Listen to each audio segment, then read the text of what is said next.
Ticho, tma, klid. Jenže pak... Co pak? Podívej, pak to začne. A co pak začne? Světlo, radost, ale hlavně... A hlavně co? Hlavně jsme tu společně. A společně zpíváme, hrajeme si, bruslíme, jíme a pijeme.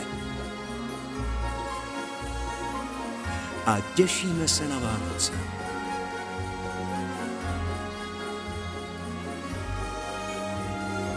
A společně i pomáháme.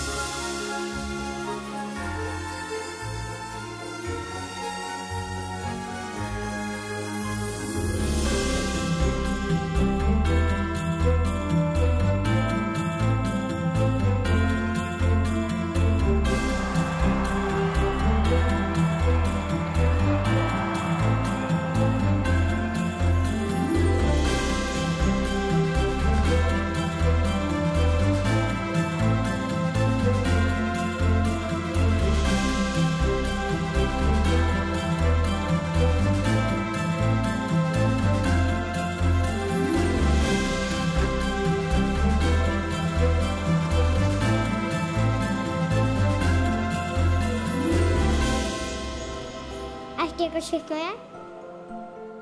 Tam, kde se plní přání, tam, kde je všechno kousek a město jako na dlani.